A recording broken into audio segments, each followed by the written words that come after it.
ఆది సినిమాలో తొడగొట్టు చిన్న డైలాగ్తో అందరినీ మెప్పించిన నటుడు ఫిష్ వెంకట్.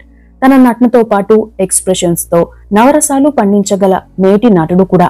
అలా వన్ లైనర్స్ తో తెలంగాణ యాసతో ఫేమస్ అయిన ఫిష్ వెంకట్ కొన్నాళ్లుగా సినిమాలకు దూరమయ్యారు. తాజాగా ఆయనకు సంబంధించిన ఒక వీడియో ఆయన అభిమానులను షాక్ కి గురిచేసింది. ప్రస్తుతం ఆయన అనారోగ్యానికి గురై వెంటిలేటర్ మీద చికిత్స పొందుతున్నారు. దీంతో ఆయన అభిమానులు, తోటి నటులు ఫిష్ వెంకట్ త్వరగా కోలుకోవాలని కోరుకుంటున్నారు. ఈ నేపథ్యంలో అసలు ఫిష్ వెంకట్ కి ఏమైంది, ఆయన అసలు పేరేంటి, సినిమాల్లోకి ఎలా వచ్చారనేది తెలుసుకుందాం. ఫిష్ వెంకట్ అసలు పేరు మంగిలంపల్లి వెంకటేష్. హైదరాబాద్ లోనే పుట్టి పెరిగాడు. తండ్రి బీడీఎల్లో పనిచేసేవారు. వీరు చింతల్ బస్తీకి చెందినవారు. ఫిష్ వెంకట్ కి చదువుపై ఆసక్తి ఉండేది కాదు. సినిమాలు ఎక్కువగా చూసేవాడు. భానుచందర్, సుమన్ల సినిమాలు చూసి తాను కూడా అటువంటి ఫైట్లు చేయాలని అనుకునేవాడు. అయితే కుటుంబ పరిస్థితుల నేపథ్యంలో ఫిష్ వెంకట్ 3వ తరగతి చదువుతుండగానే చదువును ఆపేయాల్సి వచ్చింది. కుటుంబం కోసం చిన్న చిన్న పనులు చేయాల్సి వచ్చింది. ఆ క్రమంలోనే స్టంట్స్ వైపు ఆకర్షితుడయ్యాడు. ఇంటికి పెద్దవాడు కావడంతో పాటు స్కూల్ కి వెళ్లడం లేదని తెలిసిన తండ్రి ఫిష్ వెంకట్ ని తన అన్న కుమారుడి దగ్గరకు పంపాడు. ఆయనకు ముషీరాబాద్ మార్కెట్ లో చేపల వ్యాపారం ఉండడంతో ఫిష్ వెంకట్ అక్కడ పనిచేస్తూనే ఇంట్లో తెలియకుండా స్టంట్స్, జిమ్నాస్టిక్స్ చేసేవారు. ఎల్బీ స్టేడియంలో ప్రాక్టీస్ కు వచ్చిన టైంలో నటుడు శ్రీహరి గారు పరిచయమయ్యారు. అప్పటికి శ్రీహరి సినిమాల్లోకి కొత్తగా వచ్చాడు. శ్రీహరి కూడా అనేక కష్టాలు ఎదుర్కొని సినిమాల్లోకి వచ్చిన విషయం తెలిసిందే. తనకు ఏమాత్రం అవకాశం ఉన్నా టాలెంట్ ఉన్న వారికి సినిమాల్లో ఛాన్స్ ఇప్పించే వ్యక్తి శ్రీహరి. ఆ క్రమంలోనే శ్రీహరి గారితో క్లోజ్నెస్ ఏర్పడింది. ఓ రోజు సడన్ గా శ్రీహరి గారు ఓ డైరెక్టర్ దగ్గరకు తీసుకువెళ్లి, ఇతను వెంకటేష్ ఫిష్ మార్కెట్ లో చేస్తాడు, మనం చేస్తున్న విజయ రామరాజు సినిమాలో యాక్ట్ చేస్తాడు అని చెప్పారట. అప్పుడే ఫిష్ వెంకట్ కి సినిమా అవకాశం వచ్చింది. కానీ అందులో నటించే సమయంలో ఇతర ఇబ్బందుల వల్ల నటించలేకపోయాడు. అదే సమయంలో వరంగల్, నిజామాబాద్, ఆదిలాబాద్ జిల్లాల్లో చెరువుల వేలం పాట పాడేవారు ఆయన అన్నయ్య. ఆయనతో పాటు వెళ్లాల్సి వచ్చేది. దీంతో సమయం కుదిరేది కాదు. ఇక స్థానికంగా ఉండే స్నేహితులతో ఒక గ్యాంగ్ కూడా ఏర్పాటైంది. అంటే లోకల్ గ్యాంగ్ లీడర్ గా ఉండేవారు.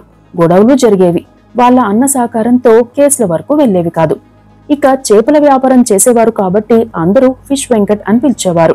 అదే ఆయన పేరుగా స్థిరపడిపోయింది. ఇక కొన్నాళ్ల తర్వాత శ్రీహరి గారి సహకారంతో ఒరే తమ్ముడు సినిమాలో చిన్న పాత్రలో నటించారు. ఆ సమయంలో మరో ఇబ్బంది ఎదురైంది. తన అన్న చేస్తున్న చేపల వ్యాపారం దెబ్బతింది. తాను కూడా అన్నకు అండగా నిలబడాల్సి వచ్చింది. దీంతో సినిమా ఛాన్స్లు వదులుకున్నారు ఫిష్ వెంకట్. ఆ తరువాత దివంగత జూబ్లీహిల్స్ ఎమ్మెల్యే మాగంటి గోపీనాథ్ నిర్మించిన జంతర్ మంతర్ సినిమాలో గుర్రపు స్వారీ చేసే పాత్ర దక్కింది. ఇక పాత బస్తీలో పాత్ర దక్కినా డైలాగ్స్ చెప్పే అవకాశం రాలేదు. రాజశేఖర్ హీరోగా వచ్చిన రవణ సినిమాతో కొంత గుర్తింపు వచ్చింది. ఆ మూవీలో రాజశేఖర్ తో ఫైట్ చేశాడు ఫిష్ వెంకట్. ఇక శ్రీమతి సత్యభామ మూవీలో అశోక్ కుమార్ పక్కన ఒక పాత్ర చేశారు. అయితే ఫిష్ వెంకట్ సెట్స్ లో మాట్లాడే స్టైల్ కూడా ఆకర్షణీయంగా ఉండేది. ఆ క్రమంలోనే తొలిసారిగా ఖుషీ సినిమాలో చిన్న డైలాగ్ చెప్పే అవకాశం వచ్చింది. ఆ తరువాత ఫిష్ వెంకట్ కి గుర్తింపు తెచ్చిన సినిమా ఆది. ఆ మూవీలో చిన్న తొడగొట్టు చిన్న అని ఫిష్ వెంకట్ చెప్పడం, జూనియర్ ఎన్టీఆర్ తొడగొట్టడంతో థియేటర్లు దద్దరిల్లుతాయి. కెరీర్ పరంగా ఫిష్ వెంకట్ కి గుర్తింపు తెచ్చిన సినిమా ఆది అని చెప్పవచ్చు. అందుకే ఓ ఇంటర్వ్యూలో ఫిష్ వెంకట్ మాట్లాడుతూ తనకు ఆది మూవీ డైరెక్టర్ వివి వినాయకే సినిమాల్లో గాడ్ ఫాదర్ అని చెబుతారు. తన భాషను, తన యాక్టింగ్ కు అనుగుణంగా పాత్రలు ఇవ్వడం ఆయన గొప్పతనమేనని చెప్పారు. ఆ తరువాత పలు సినిమాల్లో అవకాశాలు వచ్చాయి. భగీరథ, బన్నీ, సామాన్యుడు, కింగ్, శౌర్యం ఇలా దాదాపు 80 సినిమాల్లో నటించారు.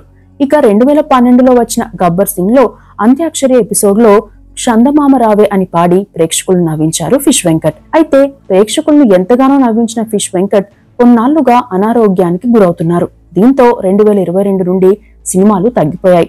ఫిష్ వెంకట్ కి కిడ్నీకి సంబంధించిన సమస్య రావడంతో ఇప్పటికే ఆసుపత్రిలో చేరారు. ఇక డయాబెటిక్ కావడం, బీపీ కూడా ఉండడంతో ఇప్పటికే కాలుకి ఇన్ఫెక్షన్ సోకింది. ఆ సమయంలో చాలా మంది నటులు ఫిష్ వెంకట్ కి అండగా నిలిచారు.